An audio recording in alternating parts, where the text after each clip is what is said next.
Yo les amis, j'espère que vous allez tous très bien, très content de vous retrouver dans cette vidéo. Quel match, quel match. Guardiola et son Manchester City ont réalisé l'une de ses meilleures performances, toutes saisons confondues et toutes compétitions confondues, depuis qu'il est à la tête de cette équipe depuis 2016.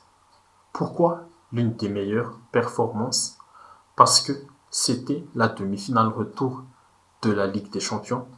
C'était l'un des matchs de la saison contre le champion en titre, l'équipe qui a le plus remporté cette compétition, le Real Madrid. Les Citizens n'ont pas juste éliminé le Real, ils ont donné une masterclass, ils ont démontré que c'est eux la meilleure équipe d'Europe cette saison. Ils ont donné une leçon de foot aux Madrilènes. 4-0, 5-1 au score cumulé. Manchester City a terrassé le Real à domicile grâce au doublé de Bernardo Silva, le but d'Akanji et Alvarez en toute fin de match. Dès l'entame de cette rencontre, Manchester City s'est installé dans la moitié du terrain du Real. Le pressing, les circuits de passe, le contre-pressing à la perte de balle, les seconds ballons gagnés, les duels ont été bien mis en place par l'équipe de Guardiola. Le Real a été surpassé tactiquement, physiquement. Les Citizens ont été trop forts ce soir et sur cette première mi-temps, le Real n'a tiré qu'une seule fois sur le but d'Ederson. C'était la frappe de Kroos, superbe frappe d'ailleurs, qui s'est heurtée sur la barre du gardien brésilien de Manchester City. Et la première mi-temps fut totalement maîtrisée et dominée par les Citizens, que ce soit en termes de jeu et d'occasion. Heureusement que Courtois a sorti des arrêts décisifs, notamment face à Haaland, sinon le Real aurait pu couler après 22 minutes de jeu. Et heureusement aussi que les Citizens ont pu concrétiser cette domination totale par les deux buts de Bernardo Silva.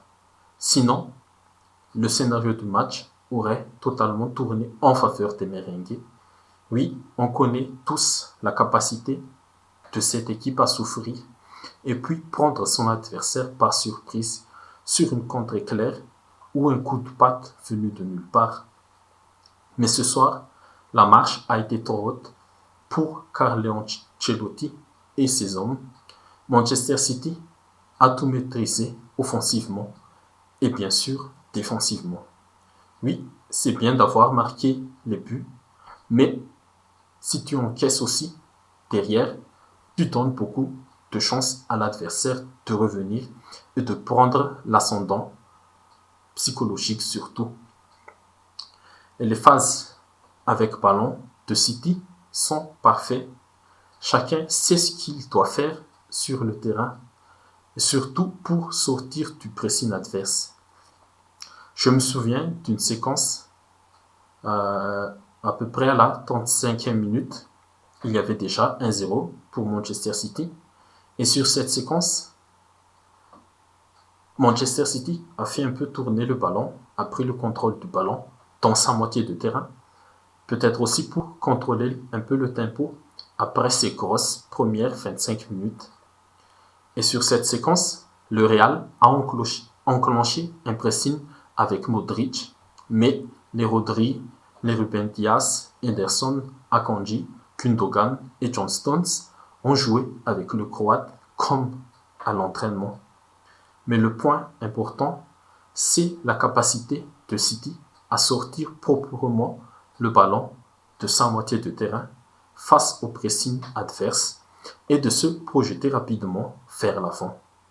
Mais dommage, sur la fin de cette action, Stones a voulu faire un Modric, un extérieur du pied pour Bernardo Silva, mais il a complètement foiré son geste. Et à part cette séquence de jeu qui m'a marqué le plus, j'ai mentionné que City sait parfaitement jouer avec le ballon et sait comment l'exploiter. Tout ça, c'est grâce au double pivot Rodri Stones qui crée la supériorité numérique au milieu et libère Gundogan et De Bruyne qui sont les milieux avancés de ce 3-2-4-1 de Guardiola.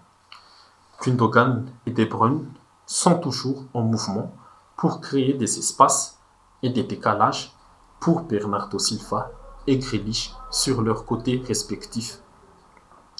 Et sur les phases sans ballon, c'est tout de suite un contre-pressing enclenché. Et si le Real a réussi quelques sorties, c'est-à-dire de sortir de ce pressing des Citizens, chaque joueur de Guardiola a fait l'effort pour défendre collectivement. Et sur la phase défensive, mention spéciale à Kyle Walker qui a su encore une fois tenir tête à Vinicius Junior sur son côté. Bon, il y a trop de choses à dire, mais City a montré que c'est la meilleure équipe d'Europe cette saison et notamment ils l'ont montré sur cette première mi-temps. Et comment ne pas être admiratif devant ce beau football proposé par cette équipe. Et contre les rois d'Europe, c'était tout simplement magnifique. Et en deuxième mi-temps, Manchester City est passé en mode gestion après avoir dominé tactiquement et physiquement le Real. Sur cette période, il fallait être très fort mentalement. Et cette fois-ci, les Citizens n'ont pas craqué, n'ont pas lâché, comme l'année dernière, où ils s'étaient qualifiés à la 89e minute. Et ça montre aussi que Pep a su apprendre de ses erreurs passées, a su gagner en expérience surtout, et il a travaillé sur cet aspect mental et psychologique avec ses joueurs. Et c'est très important, car à 2-0, un but du Real, la réduction du score du Real changerait tout, car c'est le fameux troisième but de la rencontre. Et ce fameux troisième but, quand c'est toi qui le marques, ça tue ton adversaire. Mais quand c'est ton adversaire qui l'inscrit, ça relance complètement la rencontre. Et le Real n'a pas su profiter de son petit temps fort durant les 10-15 premières minutes de la deuxième mi-temps. Et surtout que City a bien géré aussi défensivement. Et ils ont même inscrit 2 buts pour sceller définitivement cette qualification. Et même si la prestation a été quasi parfaite, il y a quand même des petits bémols sur certains joueurs. Et je mentionne Haaland et De Bruyne. Comme au match aller, la connexion Haaland-De Bruyne n'a pas marché ce soir. Il y avait eu des situations où il pouvait faire mal à la défense madrilène, mais le réseau à l'Etihad était mauvais ce soir.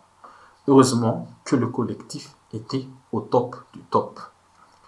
Du coup, félicitations aux Citizens pour cette qualification. Vous allez retrouver la finale de la Ligue des Champions